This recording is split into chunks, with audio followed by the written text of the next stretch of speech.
السلام عليكم البنات، كي دايرين؟ بخير؟ لاباس عليكم؟ ان شاء الله تكونوا دائما بخير وعلى خير. الماسك ديال اليوم كذلك مزيل التجاعيد. دائما القناه ديالي معروفه بازاله التجاعيد باش الوجه ديالنا يبقى مجبد وناصع وزوين.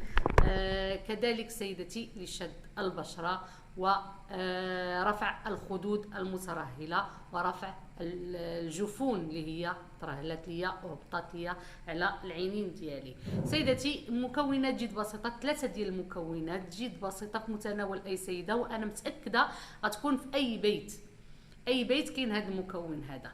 المهم سيدتي عندي ثلاثه المكونات، واخا كنعطيكم انا مكونات بسيطه ياك، ولكن المشكل هو انكم خاصكم تجربوه، خاصكم تحطوا على وجهكم، ما تعكزوش. راه كاين بعض السيدات سبحان الله تتعكز على وجهها، كتشري كريمات غاليه الثمن ولكن ما كيديروا ليها والو، كتقول ما داروا ليا والو. غدي بشرتك بعدا، غديها تهلاي فيها، هذا عاد. شوفي كريمات انا لست ضد الكريمات اللي هي غاليه، لا لست ضدها، مع الكريمات، ولكن نغدي بشرتي باش نخلي داك الكريم يدخل ليا البشره ديالتي، باش نخلي البشره ديالتي تستافد ليا من داك الكريم. حيت الماسكات كيساعدوك بزاف، كيخليو لك الوجه ديالك رائع، كيخليوك دائما جميله، دائما بقى صغيره، دائما. يعني حنا راه كنزيدوا في السن، راه السن راه غير رقم، خصكم تعرفوا السن راه غير رقم. جمالك بين يديك سيدتي. راه لا هروب من التجاعيد، لا هروب من الكبر، ولكن ماشي شي تجاعيد اللي هما كبار والله يكبرنا في طاعه الله ورسوله. هذا الشيء اللي كاين. المهم اننا كنحافظوا على الجمال ديالنا، باش واحد النهار نشوفوا في المرايه يعجبنا الحال. يعني ماشي كنقولوا واو الزمان دا اللي كيقول لك الا غاب الزين كيبقاو حروفه. الا لا، حنا غنخليو هذاك الزين وغنخليو داك الحروف. يلا غير تبعيني وتبعي الماسكات ديالي. المهم سيدتي عندي دقيق الفورس اللي هو الفارينه، دقيق الفورس كنقول لكم دائما، اللي هو دقيق الفارينه، اللي رائع لشد البشره، لترهل الخدود، لترهل البشره ديالتك كامله، حتى في الجسم ديالك. ممكن ديري واحد ماسك في الحمام ديالك، منين تاخدي الدوش ديالك او الحمام ديالك ممكن ديري ماسك بهذا الدقيق هذا، لانه كيرمم البشره، كيرمم الخدود، كيرمم يعني اي بلاصه اللي عندك مترهله ممكن تستعمليه. الجسم ديالك ممكن تستعملي. دابا نعطي لك واحد الوصفه للجسم ديالك اللي كانت غليظه وضعافت ولاو هادو مترهلين، الفخاذ ديالها مترهلين، البطن ديالها مترهله. كاين عندي وصفات اللي هي زوينه، اللي هي سوان دو كور. المهم سيدتي عندي كذلك ملعقه قهوه العاديه انا كنستعمل. بغيتي ديري سريعه الذوبان ديريها، ما يعني ماشي مشكله، ولكن انا دائما كنستعمل هذه القهوه العاديه. وعندي حليب، نديرو قهوه بالحليب والدقيق كيكه. المهم سيدتي وجهك يولي رائع بحال الكيكه، منفوخ بحال الكيكه. الخدود ديالك ما غاديش ينزلوا نهائيا. الكميه عندي ملعقه ديال القهوه، انا كنستعمل اللي هي مطحونه. نتوما بغيتو ديروا سريعه الذوبان ديريها، ما عندها حتى شي مشكل يعني، وغتعطيك نتيجه حتى هي زوينه. غادي ديري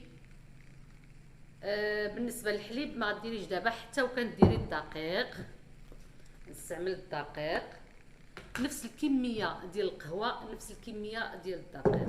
عندي هنايا ملعقه ديال القهوه، غادي ندير معاها ملعقه ديال الدقيق اللي تكون عامره. هانتوما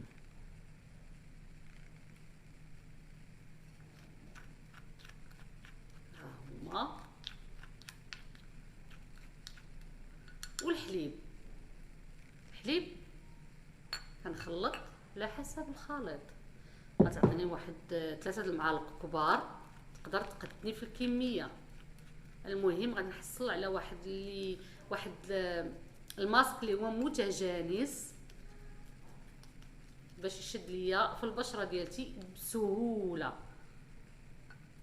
هذا الماسك كيبغي شي شويه عقد، لانه كيهز ليا الخدود ديالي ما كيبقاوش مترهلين.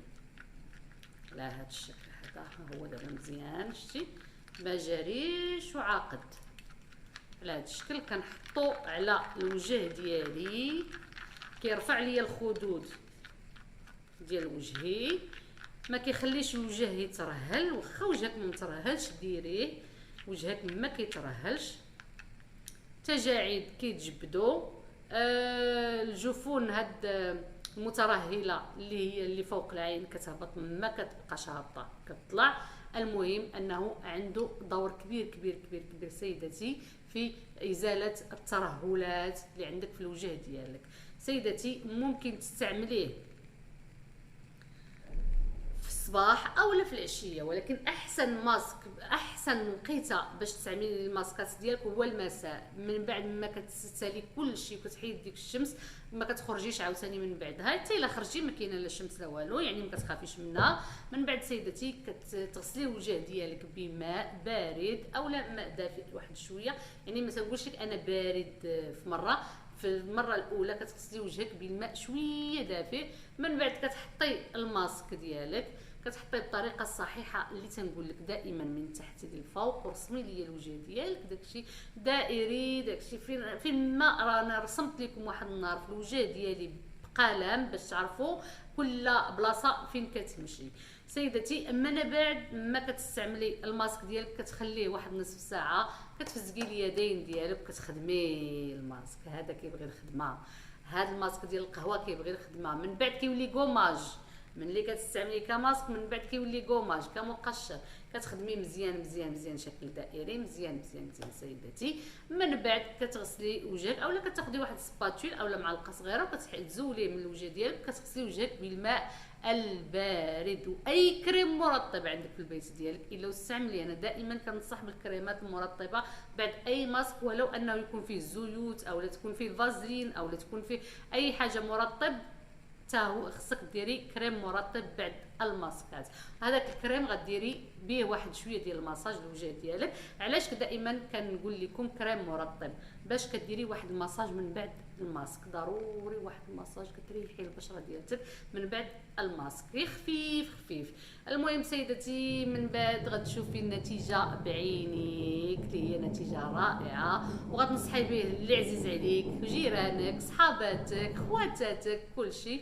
كنتمنى تبارطاجي، وكنتمنى البصمه، وكنتمنى التعاليق الزوينين بحالكم سيداتي. مرحبا والف مرحبا مره اخرى، وانا دائما معكم، ولكن تعاليق زوينين واي حاجه بغيتوها الا اكتبوها ليا، انا معاكم. السلام عليكم سيداتي، متنساوش البصمه.